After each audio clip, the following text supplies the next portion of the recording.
welcome to Lina World. Here we are back in my kitchen, and tonight I'm going to show, rather today I'm going to show you how to make flourless bread. Why is it great? First of all, it's flourless, so you can keep it outside if it's not too hot. You can travel with it. You don't need a fridge. It will stay good for 3 weeks at least. Okay, so it's perfect energy source for you when you travel, and it's just a great nutritious food to take inside your body. It will give you a lot of strength, a lot of energy, and it will kill your hunger pangs, and you'll have a lot of energy for the next few hours. Okay, so here we are. What you'll need for flourless bread, I prepared randomly a few ingredients, whatever I had in the house, and again, as I told you in my other videos, play with them. Okay, but I'll give you the basic source what you need to make a bread. Okay, so here we are. In the first container, I mixed different kinds of nuts, whatever I had today in my house. As you can see, there are pumpkin seeds, there are flower seeds, there are cashew nuts, and there are peanuts. In this container I mixed up. These are the nuts that I have. If you want to toast them first, you can toast them. This is also acceptable. But nowadays, for me here, it's summertime, and any toasted thing makes the properties of the food that you're making hotter for you, hotter on your body. So I just like to keep them raw because anyway, at the end of the day, we'll have to put it in the oven. Okay, so I just didn't toast them. I got only some peanuts. Peanuts were toasted already, so I just kept them as they are. And what I did, cashew nuts, I took them, just made them in smaller pieces with my fingers. So if you have other nuts, let's say almonds, you need to cut them in half. Don't use whole, okay?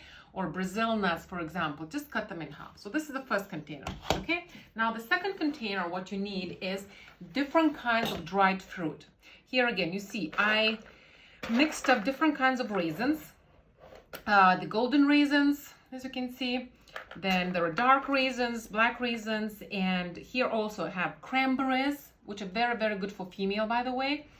And high source of vitamin C, and raisins are very good for your heart. So a lot of these benefits, as well as you can't really see here, but I cut it in smaller pieces. I used prunes. Prunes are amazing for the digestive system. Okay, so second container contains dried fruit. Okay, dried nuts, dried fruit. Now, third container, what I did, I played with my spices. Okay, so as you can see, I already mixed them up. And what did I use here in this mixture, third container? I used turmeric. You know the benefits already in one of my other videos. Maybe I'll make another video at one point about it. I used coriander powder. I used Himalayan salt.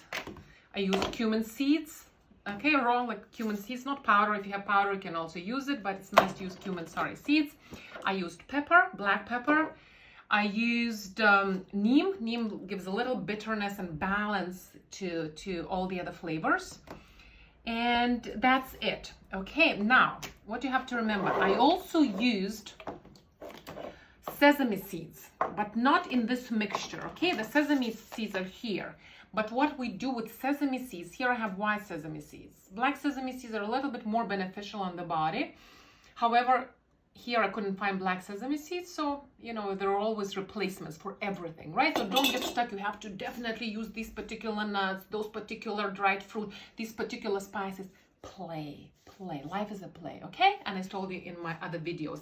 And see what suits you, what fits you, what you crave for. You know, different times you'll crave for different ingredients, different spices, okay? So where I used the white sesame seeds, so I greased the tin, right? As you can see, a baking tray, and I used the baking paper. So what I did first, I used my ghee, the homemade ghee that I make.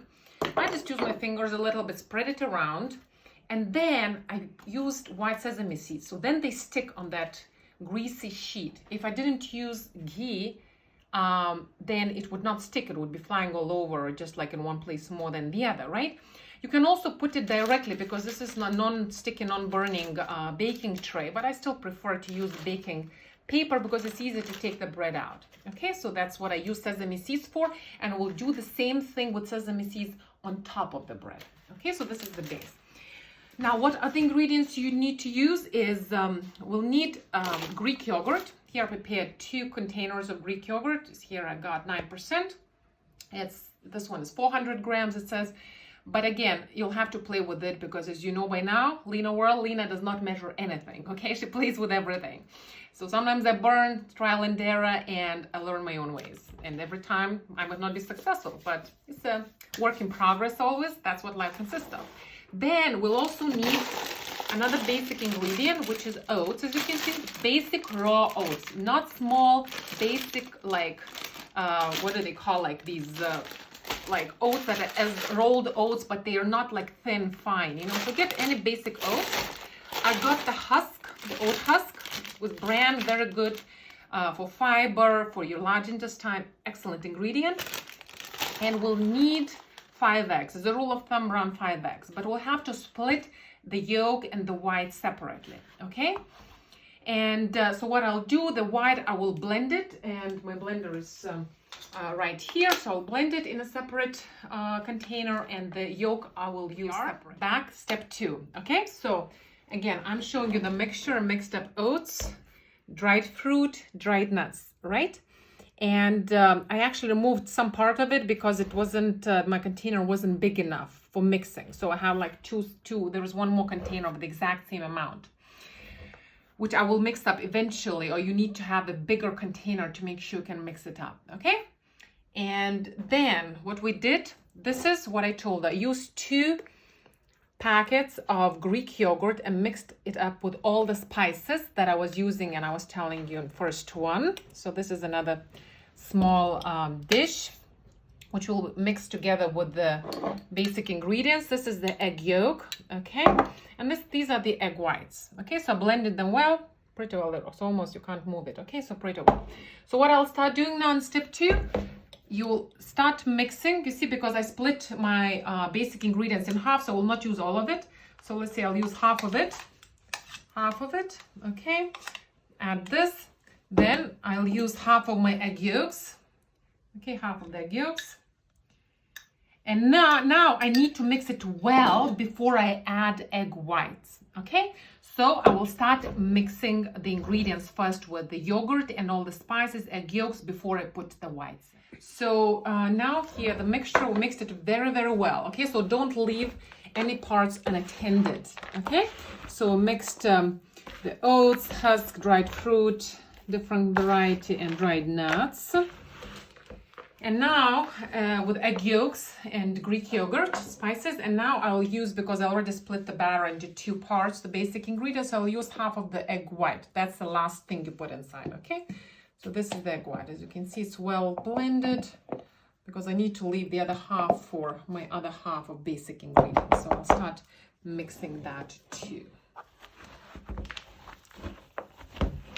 You have to get it wet, because if it's not wet and sticky enough, if your hands are clean, you can also use your hands, okay? Because then you'll start feeling the batter very well. So in the meantime, I'm still using the wooden spoon.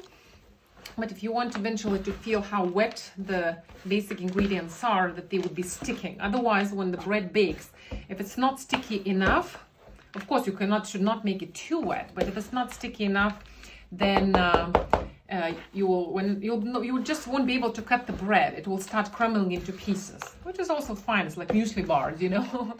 Okay, so here we are back in the first container, and I'm putting it already in the baking tray. As I showed you, the baking tray was mixed, covered with white sesame seeds on the baking sheet. Okay, baking paper, and I'm just adding all the ingredients. And afterwards, what I'll do, I'll start pressing them, because it has to be fully compressed. It should not be like loose, like some fluffy cake. No, not at all. But you see, the batter also here has to be very well mixed. So I'll keep pressing until the top. So actually it won't look as much after I press. So after each stage, I'll keep pressing. So as you can see, we put all the batter in. I'm still pressing very hard, okay? Just make sure all the corners. It looked a lot in those pots that I was mixing, but you see, when I put it's a big large tray, but it doesn't seem as much because it all got pressed, right? And make sure all the corners are evenly pressed. There are no spaces, no air bubbles in between. And by the way, we'll have to put it in a cold oven, so don't preheat the oven. Very, very crucial. Otherwise, the bread is not going to come out properly.